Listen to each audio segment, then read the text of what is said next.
Assalamualaikum warahmatullahi wabarakatuh. Perkenalkan, nama saya Rusina dari program studi pendidikan biologi semester 3. Di sini saya akan menjelaskan tentang pengembangan sumber belajar. Pengembangan sumber belajar. Secara historis, penggunaan sumber belajar dalam dunia pendidikan sudah dikenal sejak lama bila menoleh sejarah pendidikan kalangan umat Islam.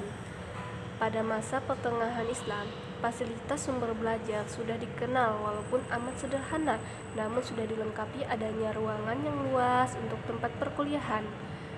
Sudah ada asrama untuk mahasiswa, juga ada rumah-rumah pengajar, dilengkapi pula dengan tempat-tempat rekreasi, kamar mandi, dapur, dan ruang makan.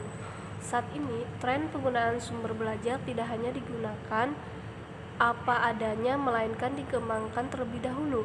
Salah satu cara yang dapat dilakukan dalam pengembangan sumber belajar adalah dengan merencanakan langkah-langkah secara sistematis. Adapun langkah-langkah sistematis dalam pengembangan sumber belajar diantaranya adalah 1. Menganalisis kebutuhan dan karakteristik belajar siswa. Sebagai sumber belajar yang meletakkan cara berpikir konkret dan dalam kegiatan belajar mengajar, pengembangan diserahkan kepada guru.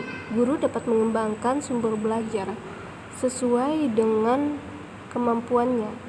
Dalam hal ini akan terkait dengan kecermatan guru memahami kondisi psikologis siswa, tujuan metode dan kelengkapan alat bantu, kesesuaian dan keterpaduan dari semua unsur ini akan sangat mendukung pengembangan sumber belajar pengajaran. 2. Merumuskan tujuan pembelajaran. Kunci dalam rangka menentukan tujuan pembelajaran adalah kebutuhan siswa, mata pelajaran, dan guru itu sendiri. Berdasarkan kebutuhan siswa, dapat ditetapkan apa yang hendak dicapai, dikembangkan, dan diapresiasi. Berdasarkan mata ajaran yang ada dalam petunjuk kurikulum, dapat ditentukan hasil-hasil pendidikan yang diinginkan. Suatu tujuan pembelajaran seyogyanya memenuhi kriteria sebagai berikut: menyediakan situasi atau kondisi untuk belajar, mendefinisikan tingkah laku siswa dalam bentuk dapat diukur dan dapat diamati, dan menyatakan tingkat minimal perilaku yang dikehendaki. 3. Pengembangan materi pembelajaran. Di dalam pengembangan materi, alat dan sumber berupa buku pembelajaran yang digunakan sebagai rujukan harus disesuaikan dengan kurikulum. Muatan pembelajaran biasanya selalu berubah-ubah karena diperkaya dengan informasi kompleks. Maka kita sebagai guru boleh-boleh saja mempergunakan buku tambahan lain dan harus diberitahukan kepada siswa. Materi atau bahan pembelajaran merupakan bagian terpenting bagi terlaksananya proses pembelajaran yang tertuang ke dalam kurikulum yang harus dikuasai oleh guru dan peserta didik untuk dapat mengembangkan bahan instruksional yang mendukung tercapainya tujuan pembelajaran. Tujuan yang telah dirumuskan harus dianalisis lebih lanjut.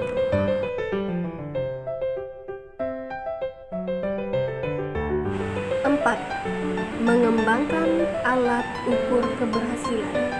Alat pengukur keberhasilan siswa perlu dirancang sebelum naskah program sumber belajar ditulis atau sebelum kegiatan belajar mengajar dilaksanakan.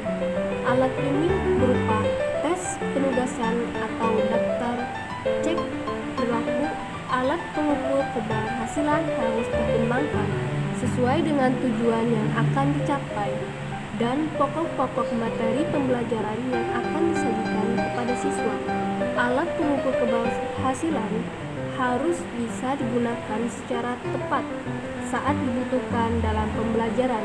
Dengan alat pengukur keberhasilan ini bisa dilihat keberhasilan siswa belajar dengan menggunakan sumber belajar yang ada. 5. Pemilihan jenis sumber belajar. Sumber belajar dalam proses pembelajaran mempunyai arti yang cukup penting karena ketidakjelasan bahan yang disampaikan dapat dibantu dengan menghadirkan sumber belajar dengan perantara kerumitan bahan yang akan disampaikan kepada anak didik dapat disederhanakan dengan bantuan sumber belajar. Sumber belajar dapat mewakili apa yang kurang mampu diucapkan oleh guru dengan kata-kata atau kalimat tertentu.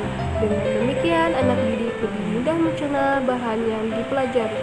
Kegunaan sumber belajar dalam proses pembelajaran adalah sebagai berikut: memperjelas penyajian pesan yang tidak terlalu bersifat verbalitas dalam bentuk kata-kata penulis atau lisan belaka, mengatasi keterbatasan ruang, waktu, dan daya indera.